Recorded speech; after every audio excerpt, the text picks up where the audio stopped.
अस्सलाम वालेकुम। हमारी बॉडी में मौजूद ब्लड हमारे सर्वाइवल के लिए इंतहाई ज़रूरी है। नाक के ज़रिए हम जो एयर इनहेल करते हैं उस एयर में मौजूद ऑक्सीजन इस ब्लड में मिक्स होकर हमारी पूरी बॉडी में सप्लाई होती है, जिससे हमारी बॉडी को एनर्जी मिलती है। इसके अलावा हमारी बॉडी में मौजूद ग्लैंड्स मुख्तलिफ़ किस्म के हार्मोन्स रिलीज़ करते हैं। ये हार्मोन्स भी इसी ब्लड के साथ फ़्लो करते हुए अपनी एक्शन साइट तक पहुँचते हैं।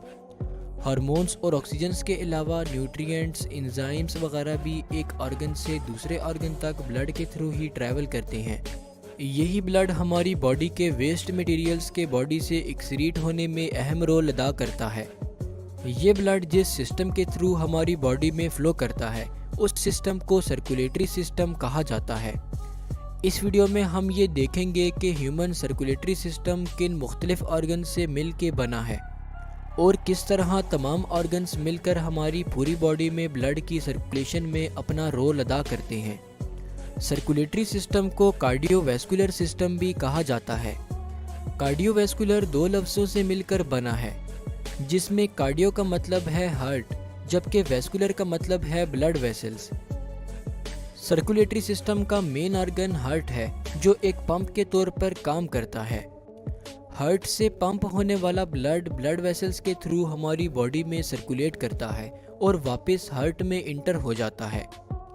हार्ट हमारी चेस्ट में लंग्स के दरमियान स्लाइटली लेफ्ट साइड पे प्रेजेंट होता है।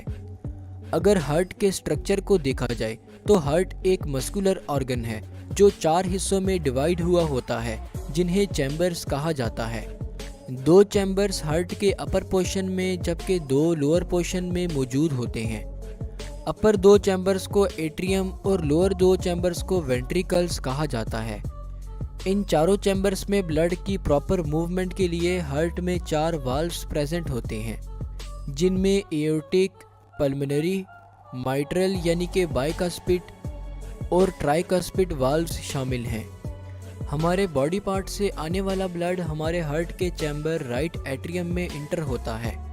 राइट एट्रियम और राइट वेंट्रिकल के दरमियान मौजूद वाल्व को ट्राइकास्पिड वाल्व कहते हैं और ये वाल्व इन दोनों चैम्बर्स को न सिर्फ आपस में कनेक्ट करता है बल्कि राइट वेंट्रिकल से ब्लड के बैकवर्ड फ्लो को भी रोकता है।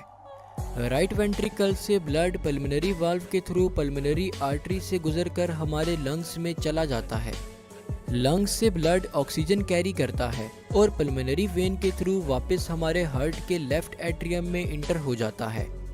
लेफ्ट एट्रियम और लेफ्ट वेंट्रिकल के दरमियान मौजूद वाल्व को माइट्रल या बाइकास्पिड वाल्व कहा जाता है और ये वाल्व इन दोनों चैम्बर्स को आपस में कनेक्ट करता है और लेफ्ट वेंट्रिकल से ब्लड के बैकवर्ड फ्लो को इनहिबिट करता है।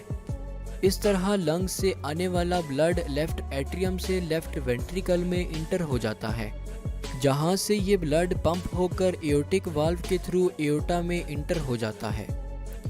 एक हेल्दी पर्सन का हार्ट 1 मिनट में तकरीबन 72 टाइम्स बीट यानी कि धड़कता है और एक हार्ट बीट एक कार्डियक साइकिल कहलाती है, जिसमें हमारा हार्ट एक दफ़ा रिलैक्स और एक दफ़ा कॉन्ट्रैक्ट होता है। कॉन्ट्रैक्शन के दौरान ब्लड वेंट्रिकल से पंप होकर बॉडी सेल्स तक डिलीवर होता है, जबकि रिलैक्सेशन के दौरान बॉडी पार्ट्स से ब्लड वापस हार्ट में फ्लो कर जाता है। इस कंप्लीट कॉन्ट्रैक्शन और रिलैक्सेशन के प्रोसेस को एक कार्डियक साइकिल कहा जाता है, यानी कि एक हार्ट बीट। अब हार्ट से बॉडी पार्ट्स की तरफ ब्लड फ्लो को समझने से